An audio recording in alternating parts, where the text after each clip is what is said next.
All right. Thank you, sir. Welcome, everybody. Thanks for coming, joining us Tuesday night. Before we start the show on the board, I want to welcome offensive coordinator, head coach, St. John's High School, Mr. Pat Ward, Coach Casamento. How's it going this evening, guys? Great. We'll get them on. Oh, there. I forget he had a mic. It's going to be a fun night talking WCAC. Without further ado, let's get started.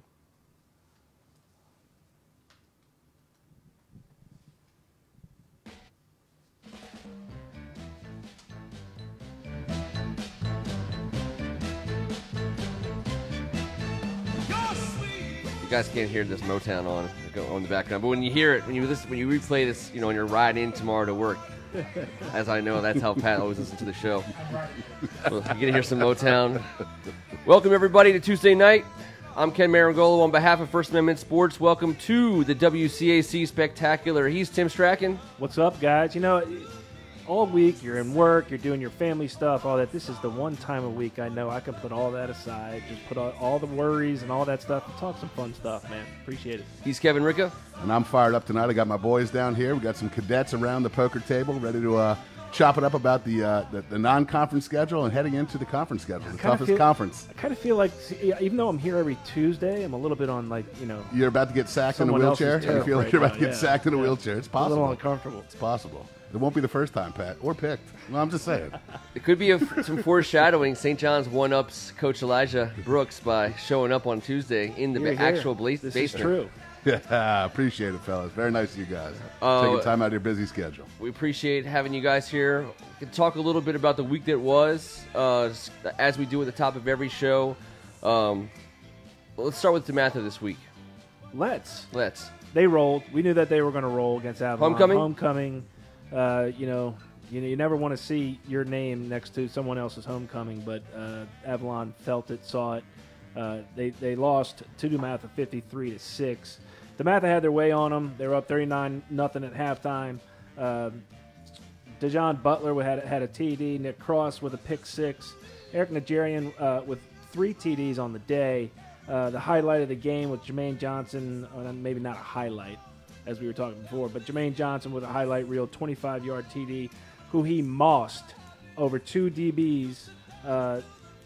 They did what they were supposed to do against a homecoming opponent, unfortunately. Avalon put up a great fight, tried their best, but DeMatha got it rolling. Hey, at least they scored more than 27 points and won a football game this past week. That was the key. That was the key. What was going to happen there? If you keep them under 27, you're probably going to win. But this did bring their season. The whole secret. You know what? You just gave Coach. I think he's smart enough. I think Coach is smart enough to figure that out. Oh. It did bring their season average to exactly 27 a game, though, which I thought was phenomenal. That's creepy. Yeah. All right. Who's covering Gonzaga today? I got you here, man. What do you got? It was a Back to the Future homecoming down on I Street, from what I understand. Lucas Warfield got the Eagles rolling. He had a little 10-yard TD run to get it going. Carroll answered right away. Went down the field, tie game 6-6, and then the Caleb Williams show. The first half show started. A 3-yard touchdown run, and it culminated with 3 TD passes to 3 different receivers at 54, 55, and 55 yards. That's awesome. Yeah, they were getting the ball down the field. Dean Ingram, John Marshall, Sam Sweeney all caught balls. Throwing a 45-yard pick six from sophomore Jalen McMurray, and a 2-yard run by junior Malcolm Terry. It was 41-6 at half. They gave Carroll all they could deal with. Once again, another homecoming situation. Gonzaga Eagles came to play, and they're on a roll heading into conference play. Well, but it's pretty scary after hearing both of those recaps about DeMatha and Gonzaga, 2 very good teams getting ready to head into league play, coming off very high level, high production, something they can go back and look at film and really get ready for the meat of the season. It's got to be scary for the others who got to face them. Let's see what kind of special what's one coming in, getting us off of purple. I'm wearing purple. I know. This is for the Gonzaga guys. I did it for you guys. Ladies and gentlemen, live from the laboratory in Poolesville, Maryland, it's Good Counsel Football Tuesday night recap. Good evening, Tim. As always, you don't disappoint. Although last week you didn't send us out with your Muppet ending, which I personally have always liked, and I was disappointed we didn't get it last week. How are your boys doing?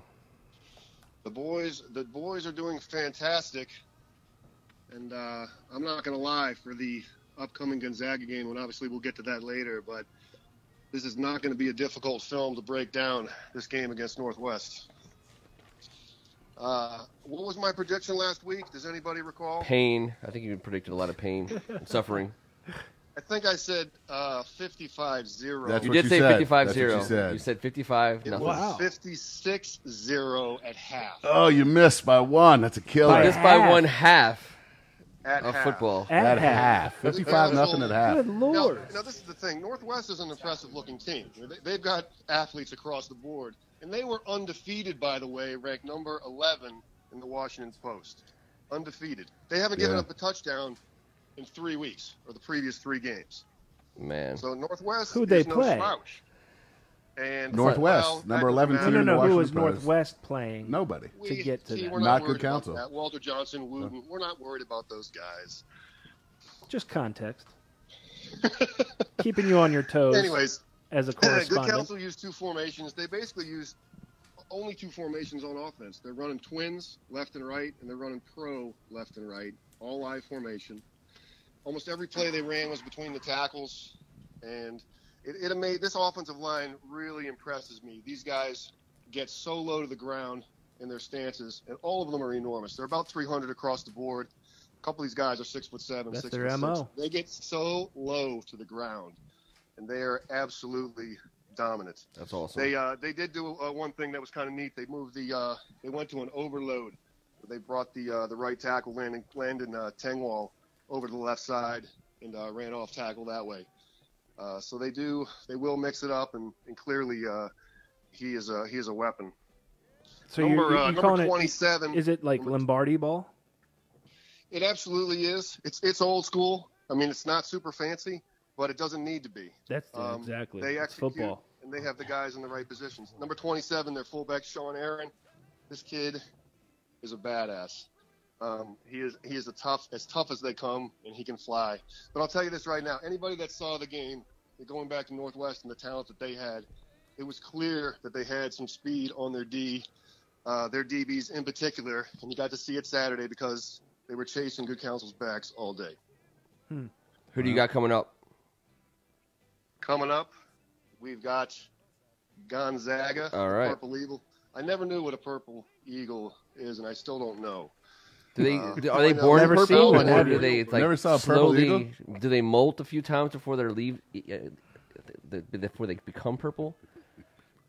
What's that? No, what's that? No, I don't know. Oh. I don't know about a purple eagle. Okay, all right. All I know is that a falcon is a real bird. Let's just throw that out there. Fair enough. See, and that's Falcon- what we pay Falcon you is a money real for. bird. We Good- pay good- you good money to do that analysis. deep Right, analysis and research. I love it. It's great. Hey, 2 more quick highlights. Number 1, Okay. Cam Hart for Good Counsel, the Notre Dame commit, had 2 interceptions in the first half. My man, Mitchell Melton, the big stork out there, number 17, had an interception for a touchdown in the first half. I think Good Counsel really has some great guys in key positions. So what do you think for the next week against Gonzaga with this team? I mean, this is the first big key matchup in the league. Well, as we've been saying, and Coach Stefanelli was saying this, the season starts this week. The real season starts this week. And this is a huge game. It's a huge game for a lot of reasons. And I know everybody, we're thinking the top 4 teams, St. John's, Good Counsel, DeMatha, and Gonzaga are the top 4 teams in the league. So this is the key matchup that's going to tip the scales in the division. I think the winner makes a huge statement. Period. Whichever Winner one it absolutely is. does. Well, Gonzaga played Carroll last week and beat them 48-12 or something like that. And Yes. it's certainly not the Carroll teams that we played against in high school. No. But I don't know how well they've been tested coming in. They are a 5-1 team. Gonzaga is. They have the Gonzaga 6-0, undefeated at 6-0. 5-1. Where are you getting 5-1? Yes, we just took care of that. Excuse me, gentlemen. We're talking about we're talking about a little Good Counsel O line versus Gonzaga's D line. I think that's where we're going to see that matchup happen. So there might be a good matchup with Gonzaga up. I mean, against Good Counsel's this O-line line that seems we to be- we yeah. hear about and talk about for Good Counsel. This could be a great matchup. I know I'm refraining from asking either of these two any questions about that. They're here to talk about St. John's football. And they can't hear They'll you. get their turn. They'll get their turn. But look, man, Latrell Palmer and Lucas Warfield, it's going to be that run game's going to be a situation out there. Both those guys are big bruisers. Can the Good Counsel defense take on Caleb Williams in that aerial attack? Can the Gonzaga D-line stop the Good Counsel rushing offense? That's another big question, Mark, about That's this the game. key. The key is Good Counsel, contend with their passing game, because that has been their Achilles heel all year. Cam Hart versus Dean Ingram. We're gonna see that matchup play out as well. That's going to be very interesting. No Stephon Diggs or Kendall Fuller's in the backfield for Good Counsel? Well, I like Cam Hart back there. Like I said, he's going to Notre Dame. Yeah. And has had a big season so far. So he's a guy that they don't want to throw at necessarily. But I'm looking for people to make big plays. I'm looking for people making big plays, and I'm going to be out there Saturday and very excited. I think they're looking to make you proud, Tim. Tim, let's get you out on a score prediction, just like last week. Ooh. Score prediction. Yeah, I got it. Good Counsel 35, Gonzaga 17. 35-17. We got you down 35-17. Right. I hope you come back next week and tell us why that was either right or wrong. Yeah. That'd be my pleasure. All right, man. Enjoy yourself until next Tuesday night. Gentlemen, I appreciate that. Look out the football rules!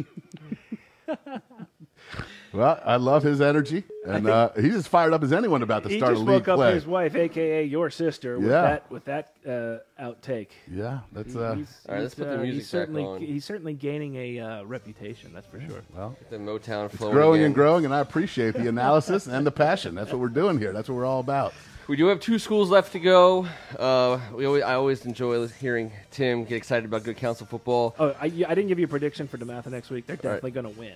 They're definitely going to win. Yeah. They're definitely going to not lose. They're not going to lose either. Yeah, I think that's probably more accurate. It's a bye for them. They said, you know what, we're just going to take the week off. Not taking the week off, the McNamara Mustangs. Listen, it was also our homecoming. We brought in a team that's been scoring a lot of points. Landon's a good team. I mean, I hate to see my school lose to Landon, but that's what happened. 35-15. McNamara got things started right away with a long ball, and it got the whole place excited. And I think Landon scored like 5 straight unanswered touchdowns. They still running the wing tee. Multiple. Landon? Yes. Landon ran a little straight up. A little misdirection, version. Yeah. Mm-hmm. They came at him all day long. The problem with that is, look, Landon has athletes. We know that, right? They may not all be college football players, but some of them are college athletes. I hope they get ranked higher than and when you run that offense, Northwest by the end of the rankings. And you're also a team that doesn't play against it very often. That can be dangerous. Sure. That's a dangerous homecoming beats matchup people. Game. Hey, listen. The highlight was Kenny McNamara waving at halftime to the throne of fans. And then congratulations, my friend. Thank you. On your Hall of Fame induction at McNamara over the weekend. I was there. You did a great job. You represented the 1993 Mustang Soccer Championship team well, my friend. You did a good job. It was a really impressive night, I enjoyed it. Marco Clark, our friend of the show, guest of the show, Keith Vini was there. You guys did a top-notch job. I think Marco and everybody did a top-notch job. It was a great event, and I was very honored to be there. I was honored for you to be there, and it's I don't know, it's cool. It's just we're connected to it. So I mean, it means even more to me. I feel like than maybe some of the other guys who kind of flew in or came in to be a part of a fun night. But for me, I just love being able to get back in that WCAC environment. I got to watch the walkthrough the night before the Landon game, and I love that. Talk to the coaches, see what's going on. So, anyways, it was a fun night. Unfortunately, they even mentioned First Amendment Sports. First Amendment Sports, which on will the 20th, October 20th. Take the opportunity again. We will be at McNamara October 20th for the Mustang Purple Eagle game.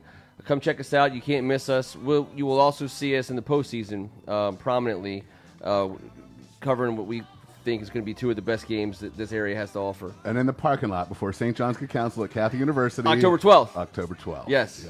We're going to be involved. We're going to get after it. I got to remember to let my wife know about that one. Was that an outside voice? Or yes, it was. Okay. No, I just planning now she's officially notified. Hopefully she's listening. I just told her. One thing I wanted to share about the McNamara program, which I found to be very kind of uplifting since I'm following it so closely, and that is Coach Malloy has been getting a lot of credit in the inside, talking to the folks inside the buildings, basically teaching these guys football. I think without any disrespect to the previous program, it was more relying on upperclassmen and transfers. These guys said, hey, we're going to play, we'll play who we got. It's a younger team, and I think at the end of an 0-10 season last year, some seniors stood up on scholarship day and really said, hey, we learned something from this guy. And I think the school is taking this program to heart, and I'm encouraged. 3-3 is a distant cry from 0-6. It's a different feel for the program, and I know that for speaking for the McNamara Mustang folks, we sure do get excited about the kind of competition that's coming up. We understand the game, but I'm happy to be in that game and to cheer on a horse on that track. You give a lot of respect to the Mustangs for taking on what is just a heck of a home stretch. They have the most difficult high school football schedule in the nation. Staring at them. Coming right down the pack. I don't think it's close. Let's shout out to the Maroon and Gold. Appreciate you guys, but let's get on to the men of the hour. The main event. Our in studio guests. Thank you again for being with us, suffering through all that nonsense about all these other programs. I was trying my best. What are you talking about? He got inside scoop. Did you see? No, all this stuff. I didn't say any of it. I'm not trying to give them anything ahead of their big tilt against the Mustangs. I'm going to keep silent on my stats. Welcome. Thank you very much. And actually, it's great to see fans that are excited about all the teams in the WCAC. I think that's great. Doesn't matter who you are. Yeah, it's a fun time because there's so much greatness. So take us through. Let's do a recap real fast, Kevin, on the week that was, and then let's get in talking to some St. John's business. Well, I think these guys can jump in at any time on the week that was, seeing as I watched it from a wedding on my phone, and they happened to be on the sidelines. But it was ridiculous. I think St. John's has been part of two of the most exciting high school football games in the country this season. I think this certainly was one of them. God bless the Havensteins, but PJ said, I don't mind if you watch that game if it goes to overtime. Just sit there and just pretend like you're clapping. I'm telling you, it was back and forth. It was the most exciting high school football game. Coach and Pat, you guys have both been around for a long time. It has to rank right up there with the tops of the. Yeah, it was a great game. Christian Brothers was a class act. Great team. They had won, I think, 17 in a row. Really well coached. Monsters up front. Great kids. They played so hard. And neither team would quit. The thing I love about football, one of the great things about football is, you go out there, both teams are just trying to find a way. Just find a way to win. It doesn't. Maybe you got a great D, maybe you got a great O, whatever it is, but find a way to win. And both teams just kept going. And I was telling the guys, if you'd have told me that we had to score as much as we did to win that game, I never would have believed it going into it. It was just 59. a great game. Yeah. Come on. Yeah. I will say the first thing you said was what a class act program they were. I don't know if you guys had the opportunity to hear the broadcast. Sol J has about a 34-yard run in the first quarter. He gets knocked out of bounds, and he's sliding in. He slides into one of the students in the cheering section who helped him, settled him down, and patted him on the back, and he gave him a head nod. As Sol J's walking away, he drops the ball. The ball boy picks the ball up and runs over to hand it back to Sol J. Sol J takes the ball from the young man, puts it in, and slaps him a high five. Now, this is on-field action. He's going back to the huddle, and at a high pace, he slaps the young man five, and you can hear a roar from the crowd. I'm telling you, it's what it's all about, and I had goosebumps. So I don't know if you guys have heard that yet, but that was I had. It's a beautiful thing. He's a phenomenal kid, Absolutely. But even after the game, we're walking back. The walk to the locker room was a long walk, and coaches and players from both teams were walking with each other, and it was really amazing. A lot of respect from each other for both sides, and walking with one of the kids, and I was just telling him, man, you got a great future in front of you. And he's going, man, coach, your defensive line is so tough, and da-da-da. It was just like, wow. It was just great. It was, and the other thing I did notice is when I got to our locker room, there was a lot of ice on our guys and a lot of ice on their guys. So it was a war. Well, I'm going to tell you, St. John's, you guys come out and score on your first offensive play of the game, a 65-yard deep route to Cam Ross from Sol J, and that got the ball rolling a little bit for 4 first-half touchdowns from Cam Ross. I've been around St. John's football my whole life. I can't remember one guy having 4 in a game. That maybe has happened, but in a half. Yeah. When they put a safety over top of Rakim and have a guy right in front of his face, I think Cam Ross showed the amount of speed when you leave him in one-on-one that causes a massive amount of problems. I think the offensive speed was overwhelming Yeah, well, going into the game and prior to the game, we were talking about if we had an advantage, it was that we were faster. And so we have to make sure that we play fast every rep, every down throughout the game. And I thought one of the great things about it, and speaking about our team too, is that Rakim came off the field and said, I got so many people around me, I feel like I'm back there for a punt, a freaking punt back there. And they were we're laughing, but he was great about it, and they were dropping an end underneath him, covering down with a guy, and then putting a safety over the top. And people don't know it because Rakim has been so dominant, but we've got some other receivers that can play ball. Now people who are going to see that film are going to say, well, we can't do that We can't do that anymore. You got a guy like Cam Ross stepping it up. That's the advantage of having so many weapons. And another guy that is an advantage and quite a weapon is Mr. Sol J. Maeva, 23 of 35, 390 yards, 5 touchdowns. What got me the most was his 7 rushes for 41 yards. This kid makes plays in third down. I mean, for the guys, we're in the middle of it. I like to say a Fran Tarkenton type guy, but I think some of these guys might say a little bit of Russell Wilson in him. His creativity behind the line of scrimmage, how he moves around, and it's a bit of I'm sure it makes you a tad bit nervous at times, and the O-line coach as well. You want to keep him right in the middle, but man, he's all over the place. He expresses himself on that football field. Well, I'll let Pac talk for himself about that, but for me, I think the thing about Sol J is he's a great athlete, very, very elusive, and he's got a natural elusiveness to him.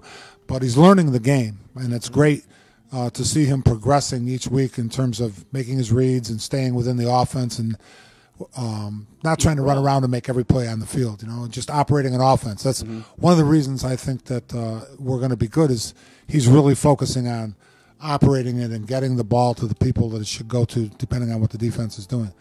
But it's also a great help not that we ever get beat up front, but when somebody comes through, a blitz or whatever it may be, when somebody comes through, I just shake my head because that's when he's exceptional because he makes the first 1 or 2 guys miss. It extends a play, and when you extend the play, our receivers should come through and then make a play for us. But you want to say anything about that, Pat, or are you good with that? Yeah, right. Well, I am going to say he this. wants the mic after you. Don't put up 59 points and 500 yards without a big tip of the cap to the big guys up front, Pat. And I know there's some guys that went out with a couple injuries and some guys that had to step up and make plays on a national level like that. Let me know a little bit about how you felt about that. No, I was really proud of those guys. I don't know if you knew, but Elijah Williams, our starting guard, got a concussion at the end of the last game, the Marietta game, so he was out the whole week. And then midway through the second quarter, Colin Heinrich, our right guard, went out with a high ankle sprain. So we had Brandon Dent, who really stepped up, and Trey Branch, both great kids, worked their asses off. Can I say ass? You can. We will pray for you. It is the WCAC. Yes. But we were really. I mean, honestly, I think Coach nailed it. We were so proud of the kids because they went out and just kept clawing. Ron Cook, Mordecai McDaniel, Keelan Robinson, everybody was just scratching, clawing, and we were playing a great team. Like Coach said, that won 17 games in a row. It was literally, a war. It was just going back and forth and back and forth, and we just had different guys step up, and it was a credit to those kids. I mean, after the game, we were just like, I think we all must have said love. We love each other. It was like a really amazing experience, and to be all the way out in St. Louis, and it really brings you together when it's just really the St. John's people who came, and it was amazing. That's so key. It's so key, especially from a coach's standpoint, to see your kids come together like that. I mean, you're already dominant. You're already very good. But to see you guys come together in an environment like that and in a game like that, it's got to be pretty cool. That was great. And what was amazing to me, it's like getting to know Sol J and the Polynesian culture. He had family come from Indiana, and he had family come from, I forget where the other state, Tennessee, that got in their cars and drove there to watch him play. Yeah. And it's That's just awesome. Yeah, and we had other kids who had family from all over that were coming in. So it was a great thing, and it's really what they're a Christian Brothers school also. That's what a Catholic League game should be like. Absolutely. It was beautiful. I agree 1,000%. And growing up in the Catholic League, playing with this guy right here, I mean, this might be not the most beautiful mug you'll take a look at, but it would look a hell of a lot worse if it wasn't for the man in that chair. I know that for a fact. And one thing we preached back in the day coming up at St. John's is you might beat us, but you're not going to be tougher than us. We're going to try and out-hit you. And that's what really got us upset. You know, losing the game, if you left it all out there, you know, you picked yourself up, you went back out the next week. But if there was a game that we got out physical, it was a tough week of practice on each other. And you can see those kids and the beauty of this schedule and traveling and coming together in situations like that, I think is what I noticed. And then you see a guy like Ron Cook come alive in that second half. This guy caught a touchdown pass. He had a rushing touchdown and a 99-yard kickoff return. I mean, that's the type of guy you turn and say, what can't you do? Like what? Swiss Army knife. Well, Ron Cook's the best player on the field that nobody knows. It's unbelievable, isn't it? I mean, it is. To me, he's the guy. If I'm a college coach, he's the first guy I'm taking. He is the Swiss Army knife. He can do anything. He can block. He can catch. He can run. He can punt return. He can. They were punting away from him. I love him. They're punting away from him because he's so good back there. So he's a great kid, a great weapon. The thing I love about him, he never complains. He loves to practice. He's one of our best practicers, you know. And I remember, not to go way back, but last year in the championship game, one of our ball carriers Antoine carried the ball all the way down to about the 1, and then Ron took it in for the touchdown. And when he ran off the field, somebody put the belt around Ron because he scored the touchdown. He ran over and gave it to Antoine. Yeah, he's just a great kid, you know, that you want. That story. Yeah, yep. He's a guy that you want on your team. No, we got a lot of them like that. And when we were talking about guys that were clawing, I'm going to say this because I think it needs to be said. We gave up 49 points. Our defense was clawing to keep us in. That was a great offensive football performance by that team. That quarterback was a genius. Yep. The running back's going to Michigan. He's a monster. And the line is huge and well coached and talented. And our kids fought hard. And when it came crunch time, we stopped them. Yep, you did. Absolutely. And also another guy that deserves a shout-out for crunch time, I think, you know, the special teams, well, let me say Mordecai McDaniel with a 95-yard touchdown return. And Daniel Reyes, 8 for 8 extra points, and the game icing field goal. It's a sophomore, you know, on the road on that level. I mean, that's crazy to me. What was great about that for Dan was that down at Hoover, he missed 2 or 3 and was in the doghouse, you know, his own doghouse. He built it. I mean, it's just, you get your kickers, they're all crazy, but, you know, he felt the pressure. Not and was your just dog. like that. Not mine, really, because I got – no, really it's not, because I used to coach them a little bit in college. You know, kickers, they're nuts, and you just got to let it go. Yeah. And the next week, you just wait to see what's going to happen. They're different. What's going to say? You know, when they gave me the job doing that, I said, Coach, I've never coached a kicker in my life. He said, that's why you got it. They're crazy. We'll bring in an NFL guy once a month. They'll talk to him, and you just talk to him about other things. You know, what movies are you seeing? What's going on?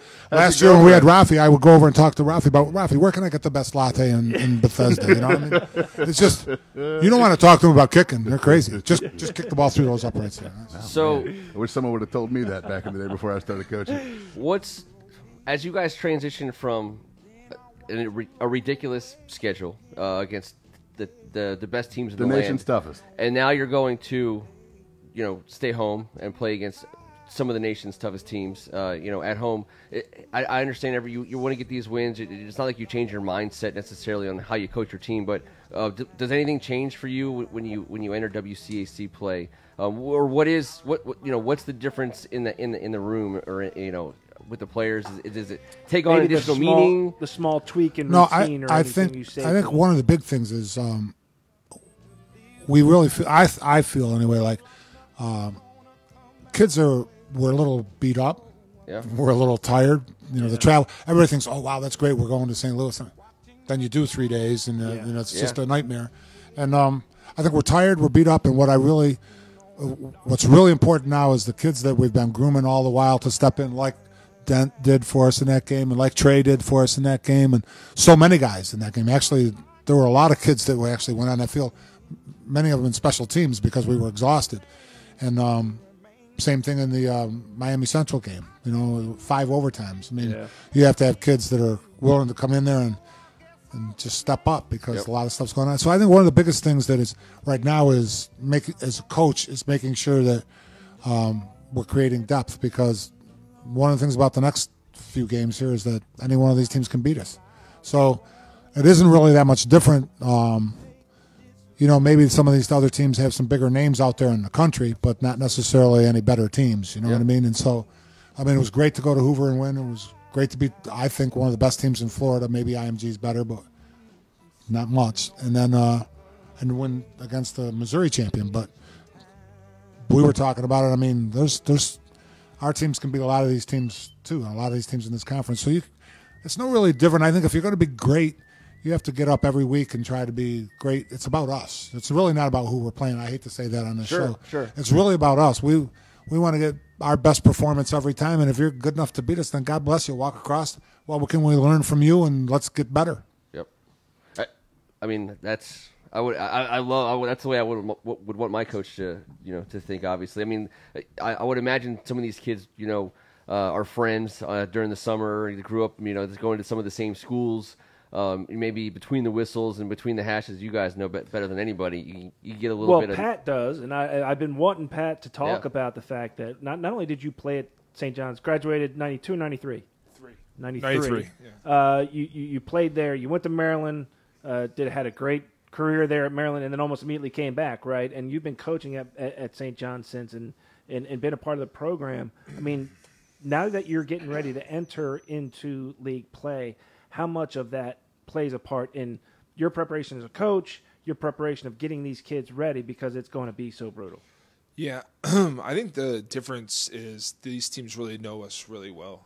So when we were preparing for Miami Central, when we were preparing for Hoover, when we were preparing for CBC, Marietta, it's kind of like playing the team for the first time, so we were kind of trying to figure out exactly what they were going to do. Hoover had a new defensive coordinator.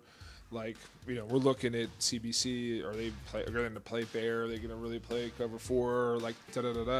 So then you go and you play, Gonzaga and DeMatha and McNamara and Cook Council, and you've played each other. The personnel. The other team's best players. So and the kids know one another, and it's almost like playing family in a sense, and I agree with Coach Kaz in the sense that I think I've said it to a bunch of people, but I think our league is as good as any league in the nation, and I think you can see that when we're stepping out and playing other teams, not just us, but DeMatha beat Miami Central 2 years ago.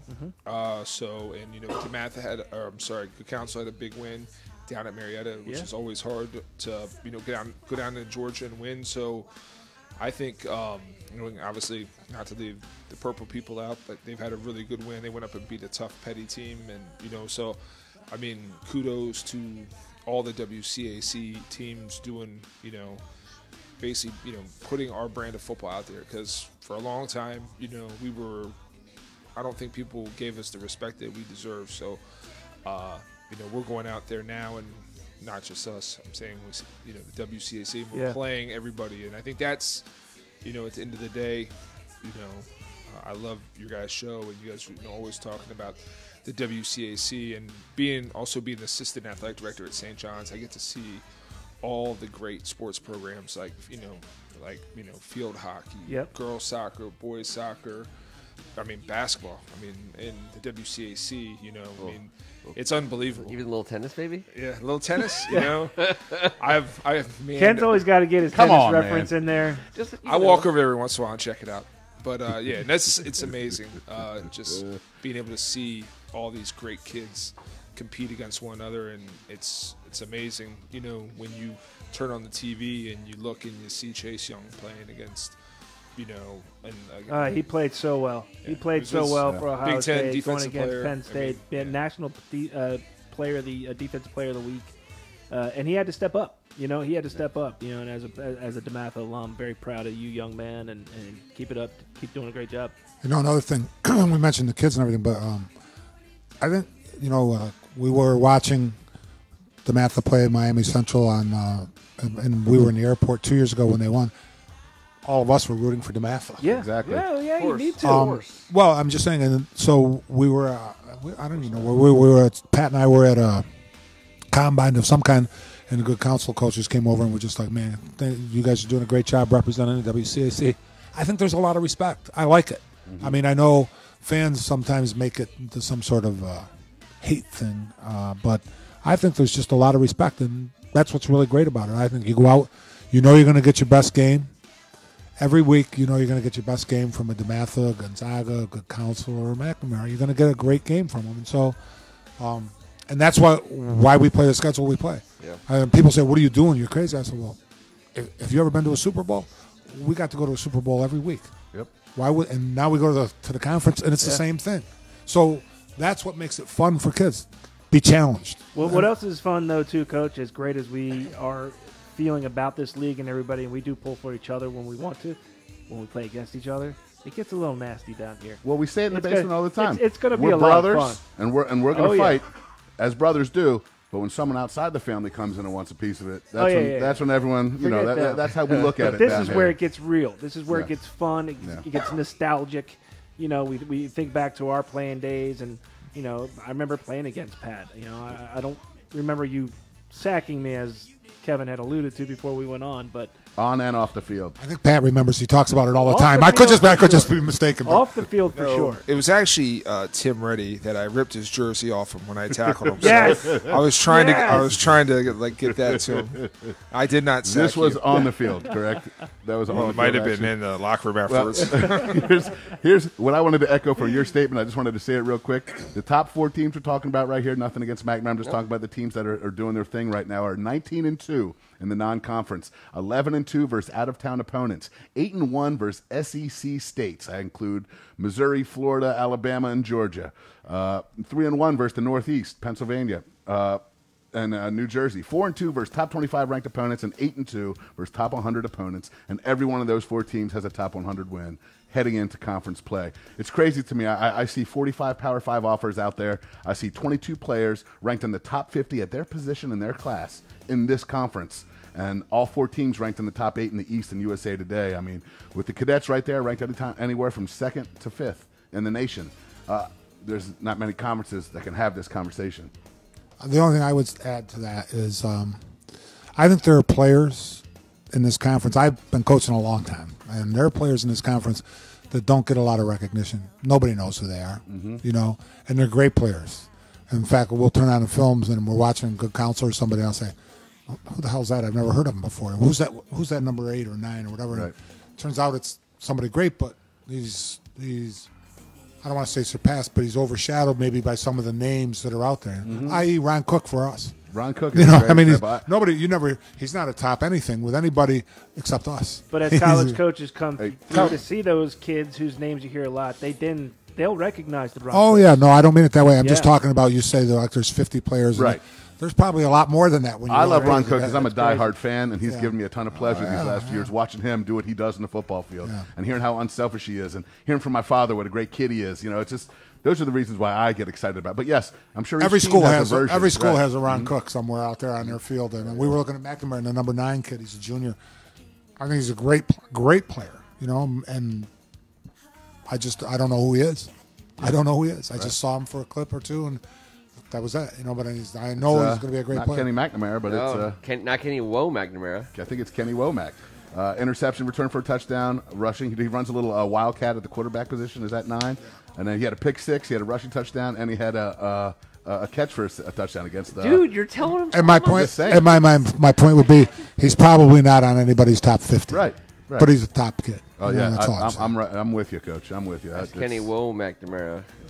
Like, I'm a big Isaiah Jordan fan. I think he tackles everyone. I think he gets his hands on someone, and I love it. And no one's talking about Isaiah Jordan. But I see number 22. I see you out there making plays, man. He's got a little London Fletcher in him. He gets his paws on you, you're going down. Since I've been the head coach, we've never lost when Isaiah Johnson's been in the field. There you go, man. Isaiah Jordan's been in the There you field, go. man. He's never lost. There you go. The 2 games that we lost. That's my guy, Coach. I was love out. watching him play. He's a I great do. player. Yeah. And people say to me, he's short.